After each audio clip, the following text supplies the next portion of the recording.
ঘর মানেই তো নিরাপত্তা, ভালোবাসা আর শান্তির ঠিকানা। কিন্তু যদি সেই ঘরই একদিন ভয় আর রহস্যের আধারে ডেকে যায়, যেখানে প্রতিটি জানালা খুলে দেয় এক একটা অজানা অধ্যায়, প্রতিটি জানালা দিয়ে যেন কেউ সবসময় তোমার দিকে তাকিয়ে আছে। উইল আর তার পরিবার নতুন একটি বাড়িতে ওঠে। সবকিছুই নিখুঁত, ঠিক যেন ছবির মতো। কিন্তু খুব তাড়াতাড়ি টের পায় এই বাড়ি শুধু তাদের জন্যই তৈরি হয়নি। এখানে আছে এমন কিছু যা চোখে দেখা যায় না, শুধু অনুভব করা যায়। ভয়, কষ্ট আর চাপা কান্নার ছায়া। এই বাড়ি তাদের স্বপ্ন ছিল, কিন্তু এখন এই বাড়িটাই তাদের সবচেয়ে বড় দুঃস্বপ্ন।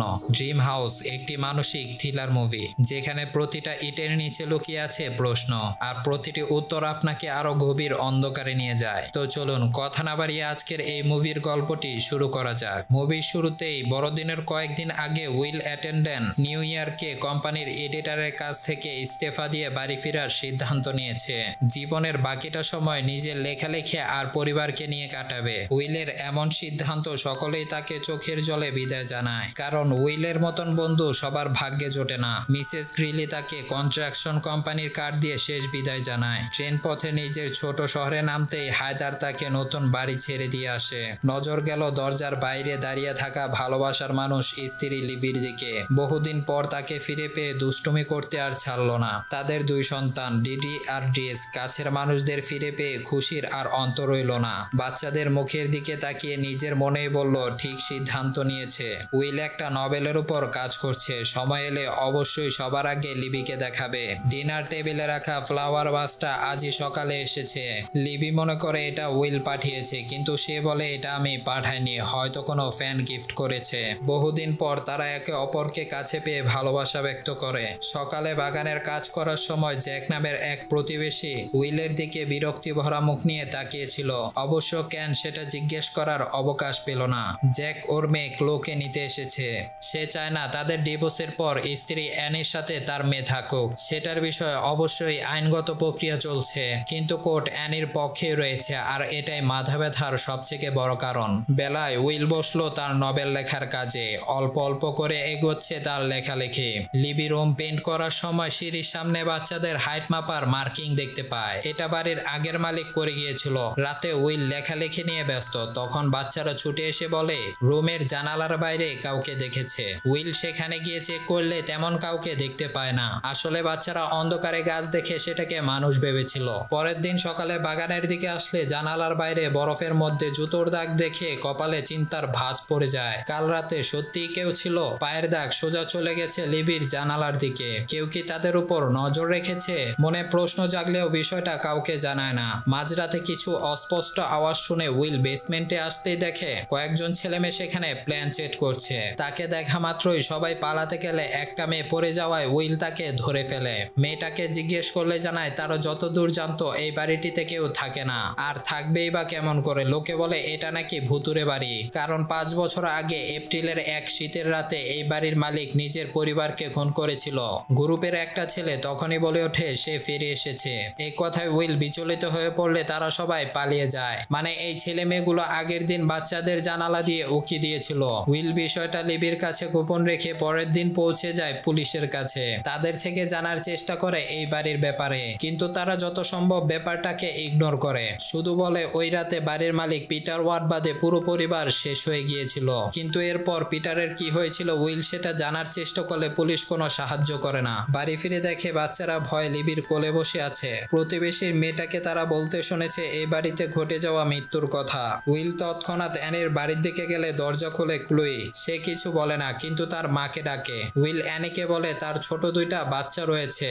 সে চায় না পূর্বের কোনো কথা তাদের কানে যাক, তাই বিষয়টা একটু লক্ষ্য রাখতে। অ্যানি কিছু না বলে অবাক হয়ে তাকে দেখে যায়, যেন কিছু বলতে চাইছে। চোখে মুখে এক অদ্ভুত নীরবতা। মধ্যরাতে উইলকে পাশে না পেয়ে লিবি বেসমেন্টে গিয়ে দেখে উইল দেয়ালের লেখাগুলো রং দিয়ে কভার করার চেষ্টা করছে। সেখানকার অবস্থা দেখেই অবাক। ওই ছেলে মেয়েগুলো পূর্বের ঘটনার বেশ কিছু পেপার কাটিং রিল সেখানে রেখে গিয়েছে।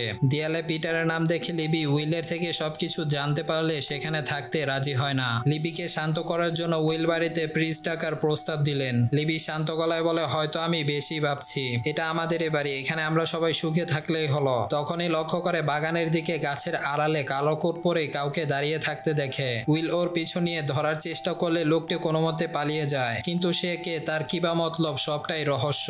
একদিন বাড়িতে বাচ্চাদের হঠাৎ খুঁজে পাওয়া যায় না। অনেক এদিক ওদিক খোঁজার পর দেখা যায় তারা ক্লোজেটের ভিতরে একটা সিক্রেট জায়গায় সেখানে একসাথে খেলছে। যতটুকু বোঝা গেল আগের যে পরিবার থাকতো তার বাচ্চারা এখানে খেলতো। সেখানে রাখা দুইটা বইতে লেখা ক্যাথরিন ও ব্যাট্রিস নামে দুইটা নাম দেখতে পায়, অর্থাৎ আগের পরিবারেও দুইটা মেয়ে সন্তান ছিল এবং তাদের নাম অনুযায়ী সিঁড়ির সামনে ওইখানে হাইট মার্কিং করা আছে। এই ঘটনায় উইল খুব চিন্তিত হয়ে পড়ে, পেপার কাটিং আর রিলগুলো নিয়ে দেখতে থাকে। এই বাড়িতে এত বড় ঘটনা হয়ে গিয়েছে, এদিকে তাদের প্রতিবেশীরা এই বাড়ির সম্পর্কে একবারও সতর্ক করেনি। আর হয়তো এই কারণে বাড়িটা এত সস্তায় পেয়েছিল। এই প্রমাণগুলো দেখে জানতে পারে পিটার তার ছোট মেয়েকে পিঠে গুলি করে শেষ করেছিল। দুইজনে ঘটনার ভয়াবহতা দেখে অবাক হয়ে যায়। পরের দিনই অ্যানি উইলের সাথে প্রথম সাক্ষাতের পর বন্ধুত্ব বাড়াতে তার জন্য খাবার নিয়ে আসে, কিন্তু উইল তাকে পিটারের কথা জিজ্ঞেস করলে সে আচমকা তড়িঘড়ি করে চলে যায়। উইল লিবিকে নিচে না আসার কারণ জিজ্ঞেস করলে সে দেখায় দেয়ালে 3টা বড় বুলেটের দাগ, যেগুলো বহন করছে 3 জনের মৃত্যুর ভয়াবহতা। রাতে দুজন পেপার কাটিং গুলো নিয়ে বসলো, সেখান থেকে পিটারের ব্যাপারে বেশ কিছু তথ্য পাওয়া যায়। ওই রাতে ঘটনার পর ওকে একটা গ্রিন হ্যাভেন নামক মেন্টাল হসপিটালে রাখা হয়। সেই মতো উইল পরের দিন শহরের সেই মেন্টাল হসপিটালে যায় যেখানে পিটারকে রাখা হয়েছে। রিসিপশনিস্ট উইলকে ব্রায়ান্টের সাথে দেখা করার জন্য অপেক্ষা করতে বলে। সে অগোচরে 308 নম্বর রুমে পেশেন্ট পিটারের সাথে দেখা করতে গেলে সেখানে রাখা তার স্ত্রী ও 2 সন্তানের ছবি দেখে উইল অবাক হয়ে যায়। তখন একটা লোককে আসতে দেখে উইল তার উপর চড়াও হয়। লোকটা নিজের পরিচয় দিয়ে বলে সে পিটার ওয়ার্ড নয়, তার নাম মার্টিন। পিটার অনেক আগে এখান থেকে চলে গিয়েছে। উইল বাড়ি ফিরে লিবিকে কি উত্তর দিবে সেটা ভেবে পায় না। পিটার এখানে নেই মানে সে এখন তাদের উপর নজর রাখছে। তাদের বাচ্চারা আর নিরাপদ নেই। আচমকা গাড়ির আওয়াজ শুনে বাইরে আসতেই দেখে উইল ধাওয়া করলে সে কোনো রকমে গাড়ি নিয়ে পালায়। ঘটনাস্থলে পুলিশ আসলে উইল তাদেরকে পিটারের রুম থেকে পাওয়া তার পরিবারের ছবি দেখিয়ে বলে তাকে গ্রেফতার করতে। দূর থেকে অ্যানি চুপচাপ এই ঘটনা দেখছিল। সে কিছু বলতে গিয়েও চুপ হয়ে যায়। আর এদিকে পুলিশ তাদেরকে সাহায্য না করে চলে যায়। আইনের উপর থেকে উইলের বিশ্বাস উঠে যায়, তারা কেন সাহায্য করছে না। ফলে উপায় না থাকায় উইল পরের দিন গ্রিন হ্যাভেনের হেড ডাক্তার ম্যাডেলিনের সাথে দেখা করে। পিটারের ব্যাপারে সব তথ্য জানতে চায়। প্রথম দিন যখন পিটারকে এখানে আনা হয়েছিল তখনকার ভিডিও দেখায় ম্যাডেলিন। পিটার প্রচন্ড ভায়োলেন্স অবস্থায় ছিল। তার মাথার পেছনে গভীর ক্ষতর দাগ দেখে জিজ্ঞাসা করলে ম্যাডেলিন জানায় ঘটনার দিন নিজেকে বাঁচাতে পিটারের স্ত্রী পিটারকে মাথায় গুলি করে। সেই গুলি তার মাথা ছুঁয়ে একটুর জন্য বেরিয়ে যায়। এখানে আনার পর সে একবার পালানোর চেষ্টা করেছিল, কারণ পিটারের বক্তব্য যে ব্যক্তি ওর পরিবারকে শেষ করেছে তাকে সে মেরে ফেলবে।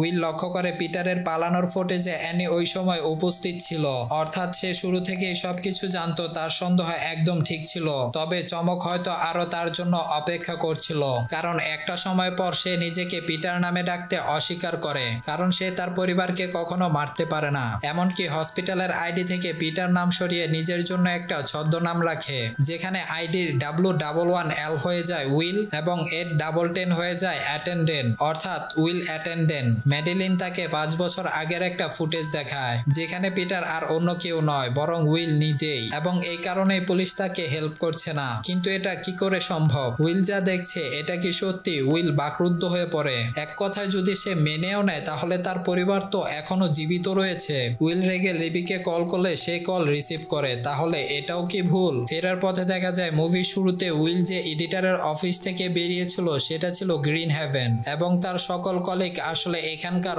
অসুস্থ রোগী। এই কারণে তারা সবাই উইলকে চিনত, এমনকি বেশ কয়েকজন নোবেলের বিষয় জিজ্ঞেস করে। তবে আসল ধাক্কা লাগলো বাড়ি ফিরে, কারণ যে বাড়িতে কয়েক ঘন্টা আগেও সে কাটিয়েছে সেই বাড়ি এখন পরিত্যক্ত অবস্থায়, যেন বহু বছর সেখানে কারো পা পড়েনি। তাহলে লিবি আর বাচ্চারা কোথায় গেল? দরজা বন্ধ দেখে উইল বেসমেন্টের আউটডোর দরজা দিয়ে বাড়িতে প্রবেশ করলে দেখে সেখানে কেউ নেই, অর্থাৎ সে এতদিন যে লিবি আর বাচ্চাদেরকে নিয়েছিল তারা আসলে 5 বছর আগে মারা গিয়েছে। এই সবটাই ছিল উইলের মানসিক রোগ, অথবা বলা যেতে পারে হ্যালুসিনেশন। টেবিলে রাখা মোমবাতি জ্বালাতে পাশের ঘর থেকে অপেক্ষারত লিবি বেরিয়ে আসে। তাকে বড্ড চিন্তিত দেখাচ্ছে। বাচ্চাদের কোলাহল তাকে অতীতে টেনে নিয়ে যায়। এখন দুজন পাশে বসলো। লিবি তার কপালে হাত রাখতেই বুঝলো প্রচন্ড জ্বরে উইলের শরীর পুড়ে যাচ্ছে। উইল কান্না মেশা গলায় বলল, ওরা বলছে তোমরা কেউ সত্যি নও। 5 বছর আগে তোমাদের অস্তিত্ব শেষ হয়ে গিয়েছে, যেটার জন্য দায়ী আমি। লিবি তার কথা বিশ্বাস করে না। উইলের কথা বিশ্বাস না করলে তার বড় মেয়ে সেই হাইট মাপার মার্কের সামনে দাঁড় করিয়ে জিজ্ঞেস করে, তোমার আসল নাম কি? উত্তর আসে ব্যাড্রিস। এরপর আনলো ছোট মেয়ে ডিডিকে, যার আসল নাম ক্যাথরিন। উইলের গলা বেজে আসে, বুকে চাপা কষ্ট পাহাড় সমান হয়ে গিয়েছে। বুঝতে পারে তার চোখের সামনে দাঁড়িয়ে থাকা প্রতিটা ভালোবাসার মানুষ বাস্তব নয়, বরং সব তার মনের ভ্রান্তি। যেটা বুঝেও লিবি অর্থাৎ এলিজাবেথ চুপ করে আছে, কারণ সে উইলকে খুশি দেখতে চায়। লিবি কিছু না বলে বাচ্চাদের ঘুম পাড়িয়ে উইলের জ্বর কমানোর জন্য মাথায় জলপট্টি দেয়। উইল এক অদ্ভুত মায়ায় ধীরে ধীরে হারিয়ে যাচ্ছে। এটা কি আদৌ কোনো স্বপ্ন? মাঝরাতে ঘুম ভাঙলে লিবি চিৎকার করে, বাচ্চারা হঠাৎ কষ্ট পাচ্ছে, ওদের দম বন্ধ হয়ে আসছে। লিবির মতে তাদের জ্বর হয়েছে, কিন্তু উইল সব জানে। সে ব্যাট্রিসকে বুকে জড়িয়ে ধরলে দেখে তার বুকের মাঝে ও কাঁধে গুলির দাগ। সেগুলো তার শরীর ভেদ করে বেরিয়ে গিয়েছে। আর ডিডির পিঠেও গুলির দাগ। সে লিবিকে বাস্তবের আয়নায় দেখানোর চেষ্টা করে, কিন্তু সে যেন মানতেই রাজি না। দুইটা ফুলের মতন বাচ্চা শেষ হয়ে যায় মুহূর্তের মধ্যে। সেই রাতের মর্মান্তিক ঘটনায় উইলকে তিলে তিলে শেষ করে দিচ্ছে। হঠাৎ দরজায় আওয়াজে উইল দেখে পুলিশ এসেছে। তারা উইলকে বাইরে বের করে পুরো বাড়ি লক করে দেয়। এভাবে পরিত্যক্ত বাড়িতে যে কেউ এসে থাকা আইনত অপরাধ। তার এমন পরিস্থিতি দেখে অ্যানি এসে জিজ্ঞেস করলো, তুমি কি সত্যি ওদের দেখতে পাও? উপরের ঘরে জানালার দিকে ইশারা করে, ওই দেখো, লিবি আমায় এখনো দেখছে। অ্যানি শান্ত গলায় বলে, ওইখানে কেউ নেই, তোমার পরিবার এখন কবরে। বেশ কিছুটা সময় উইল একটা গাছের তলায় বসে কাটিয়ে দেওয়ার পর মধ্যরাতে পুনরায় বাড়িতে ঢুকতে গেলে দেখে অলরেডি সেখানে একজন ঢুকে বসে আছে। অন্ধকারে তার মুখ দেখা না গেলেও লোকটি স্বীকার করে এই কয়দিন সে তার উপর নজর রেখেছিল।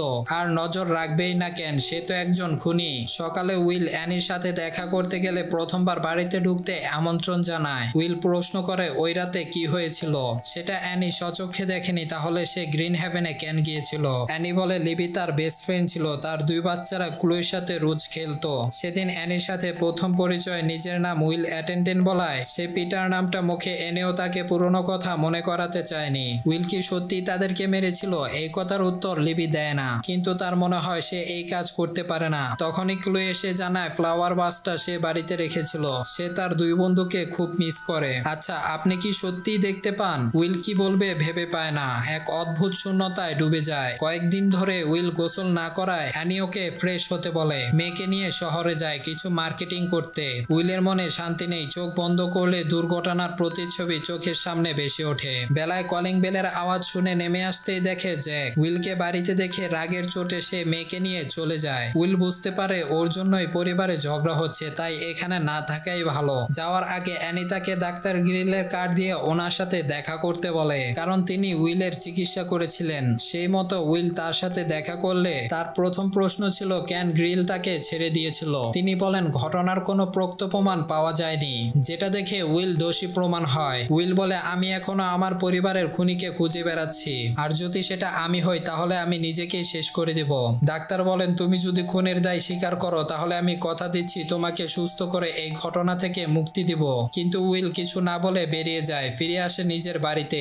দরজার কাঁচ ভেঙে ভিতরে প্রবেশ করে স্মৃতিচারণ করতে শুরু করলে দেখতে পায় লিবিকে। বাচ্চারা এখনো তার জন্য অপেক্ষা করছে। উইল তাদেরকে ঘুম পাড়িয়ে এসে লিবিকে জিজ্ঞেস করে ওই রাতে কি হয়েছিল, কিন্তু সে কিছুতেই বলতে চায় না। তাহলে লিবি কেন তাকে গুলি করেছিল? তখনই উইলের মাথার পিছনে স্পর্শ করে গুলির ক্ষত অনুভব করে লিবি কেঁদে ওঠে। সত্যিই সেদিন কি এমন হয়েছিল শুনতে গেলে দরজার আওয়াজে দেখে অ্যানি এসেছে। সে অ্যানির থেকে আবারও সত্যিটা জানতে চায়, কিন্তু তার একটাই বক্তব্য, তাকে তার পরিবারকে শেষ বিদায় জানাতে হবে। তা না হলে ওদের আত্মা কখনোই মুক্তি পাবে না, কারণ লিবি তাকে অনেক ভালোবাসতো। কিন্তু এখন উইলের এ বাড়িতে ফিরে আসা একদমই উচিত হয়নি। এ কথায় উইল হতভম্ব হয়ে যায়। সে তো জানে এসব তার মনের ভুল। তাহলে অ্যানি কাদের কথা বলছে? অ্যানি উইলকে চলে যেতে বলে। সে বারবার জিজ্ঞেস করে লিবি কিভাবে মারা গিয়েছিল।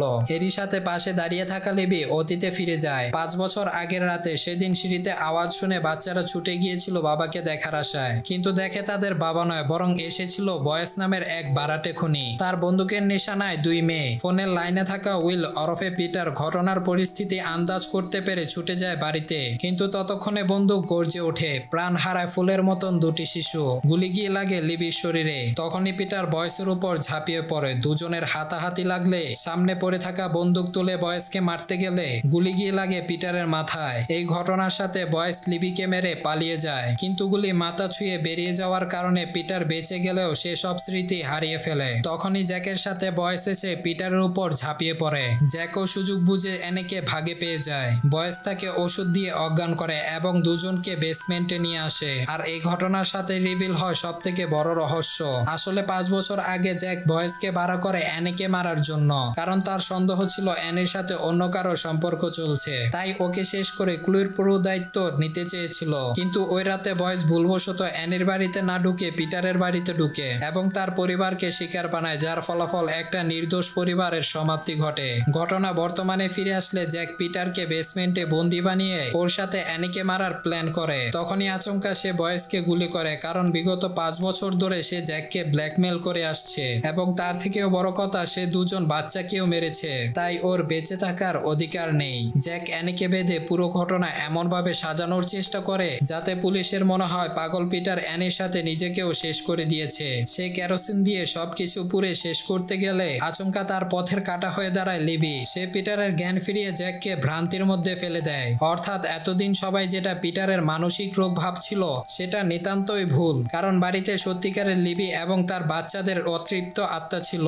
জ্যাক অলৌকিক কাণ্ড বুঝে ওঠার আগে পিটার মাথায় মেরে অ্যানিকে উদ্ধার করে সময় থাকতে বাড়ি থেকে বেরিয়ে যায়। আর বাকি কাজটা করলো বয়েস। সে বেসমেন্টের সিঁড়িতে কেরোসিন ঢেলে জ্যাককে সেখানেই শেষ করে দেয়। আর দেখতে দেখতে পুরো বাড়িতে আগুন ছড়িয়ে পড়ে। কিন্তু পিটার থামলো না, মায়ার টানে ছুটে যায় বাড়ির ভেতরে। এখনো বিশ্বাস যে তার পরিবার তার জন্য অপেক্ষা করছে। সিঁড়ির সামনে দাঁড়িয়ে লিবির মুখে শান্তির হাসি। পিটার বলে, আমি তোমায় হারাতে চাই না। লিবির চোখে পানি চলে আসে। বাচ্চারা ছুটে আসে বাবাকে শেষবারের জন্য দেখতে। বলে, আমরা কেউ তোমাকে হারাতে চাই না, কিন্তু সবকিছুই একটা সময় আছে ভাগ্যের নীতির কাছে।